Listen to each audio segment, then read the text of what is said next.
At our family gathering, my father stood up and declared, "We've decided. You'll clear my debts, or you're no longer part of this family." Cheers erupted, glasses clinked. I forced a smile, pulled out a USB drive, and connected it to the TV. "Here's my decision," I said. As the video began, their faces drained of color. One by one, they fell silent. Family reunions are meant to unite people. Ours always tore us apart. This year was no exception. Boisterous laughter, forced grins, and overpriced wine filled the room. My father, as always, sat at the head of the table, acting like royalty. It had been years since we'd all gathered like this. But Dad had made it clear, showing up was non-negotiable. He'd called me earlier that week, his voice dripping with arrogance. "Be there Saturday, Ethan," he said. "We have something important to discuss." When I asked for details, he just chuckled. "You'll find out. It's a family issue." That tone meant trouble. Still, I went, not out of loyalty but curiosity. The living room was packed when I arrived. My parents, my brother and his wife, even my cousins, all dressed as if this were some grand occasion. Dad stood at the head of the long dining table, wine glass in hand, his eyes glinting with something sly. "Good," he said when he spotted me. "You've finally made it. We're about to begin." I took a seat at the far end. My brother smirked. Mom avoided my gaze. Then Dad cleared his throat and said something I'll never forget. "We've held a family vote," he announced, pausing for dramatic effect, scanning the room like a judge delivering a verdict. "You'll pay off my debts, or you're out of this family." For a second, I thought I'd heard wrong. But then they clapped, laughed, and raised their glasses. My brother even toasted to keeping the family together. I looked around, shock turning to fury. "You voted? Without me?" Dad shrugged. "You earn more than all of us put together. It's only right. We've backed you all these years. It's your turn." I stared at him. "Backed me?" "By calling me a disappointment every chance you got." Mom finally spoke, her voice soft but dismissive. "Ethan, don't make a scene. We're just asking for help. It's only $160,000. Only," I echoed, my voice low. My brother grinned. "Come on, man. You won't even feel it. No kids, no mortgage." The room burst into laughter again. That's when I smiled. A smile that silenced them, not because I agreed, but because it carried a warning. I reached into my bag and pulled out a small USB drive. Dad's brow furrowed. "What's that?" "My decision," I said calmly. I walked to the TV in the corner, plugged in the USB, and turned it on. The laughter died as the screen came to life. The first video played, security footage from Dad's company. Time-stamped, clear as day. There he was at his desk signing papers. Then my brother walked in, handing him a briefcase. Inside, stacks of cash. Dad froze in real time, his glass slowly lowering. The video switched to another clip. My brother, in the same office, pocketing money while Dad turned a blind eye.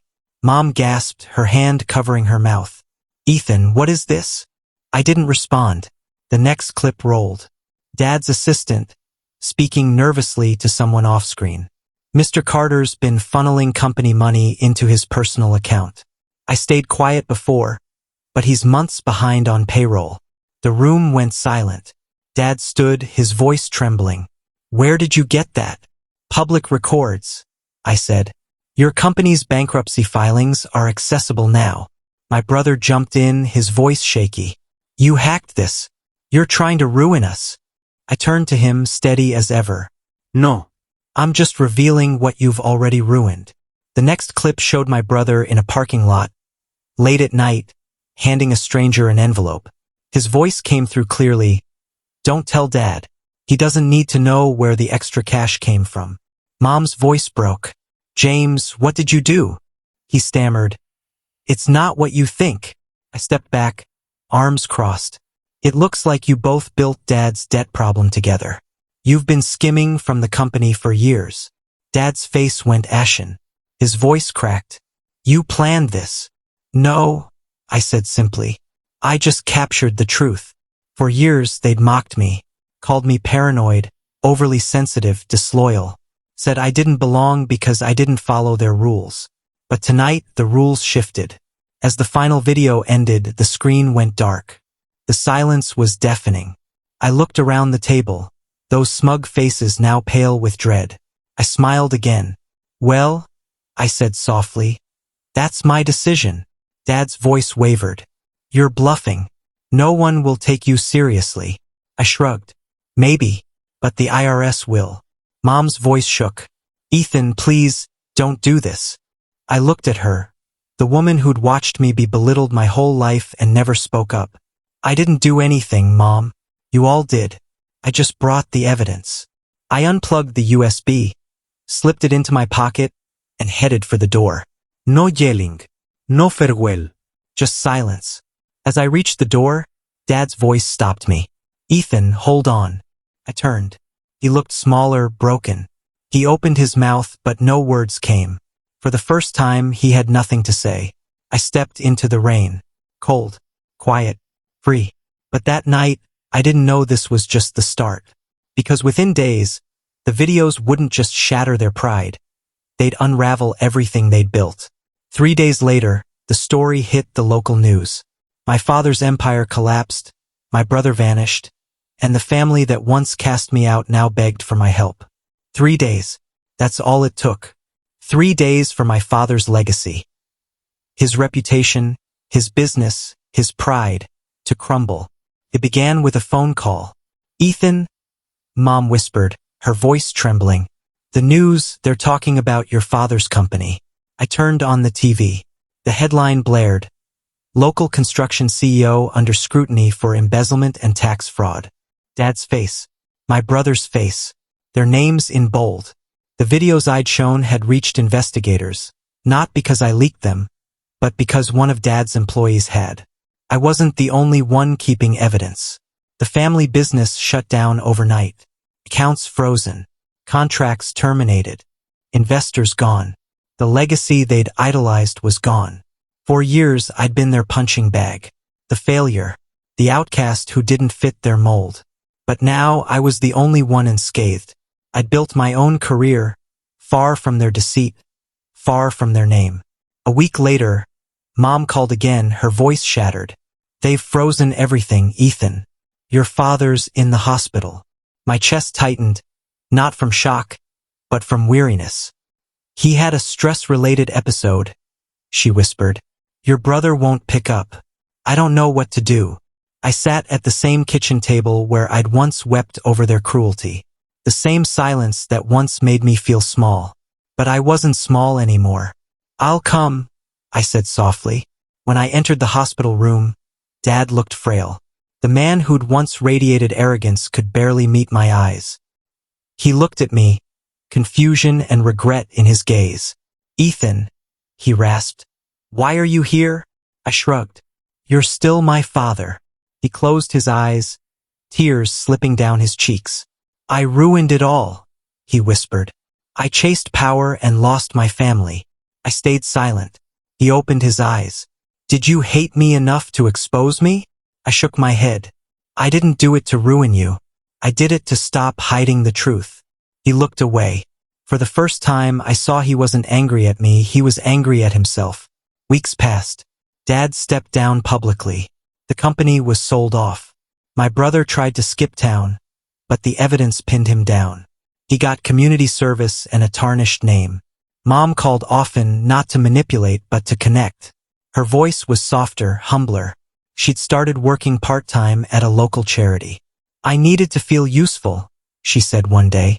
I spent so long trying to control everything and forgot what mattered. She began visiting me every Sunday. No agendas. No criticism. Just quiet coffee and talks. Sometimes she'd bring old photo albums. Smiling faces hiding years of pain. We'd laugh at some, tear up at others. Felt like healing. Then one morning a letter arrived. No sender's address. Inside, a note in familiar handwriting. I can't erase what I did. I'm trying to change. Thank you for showing me what honesty looks like, even when it stung. Your brother. No excuses. No please. Just truth. I didn't reply, not out of anger, but because sometimes silence is forgiveness. Months later, I settled into a new home, small, serene, surrounded by greenery. Life felt calm, clean. One afternoon, walking through a park, I saw a familiar face, Dad's former assistant, sitting on a bench. She smiled faintly. "Mr. Carter," she said, "I wanted to thank you." "Me?" I asked, surprised. She nodded. "You stood up when no one else would. Your father's mess hurt many people, but your actions gave us closure." Her words hit deep. I hadn't realized my fight for dignity had freed others too. It wasn't about revenge anymore, it was about renewal. Months later, I visited Dad again. He was home, thinner, older, but gentler. He smiled weakly. "I hear you're helping small businesses now," he said, "teaching them honesty." I nodded, "Trying to make sure no one repeats your mistakes." He laughed softly, then said, "Maybe I did something right, raising you." We sat in silence, two men who'd finally stopped fighting. As I left, he said, "Ethan, you were always the only one brave enough to face the truth." Iwiscide l'istanazione. Driving home, I realized I hadn't destroyed my family. I'd forced them to confront the lies they'd buried. Sometimes truth doesn't shatter families, it reshapes them. Smaller, perhaps, but stronger.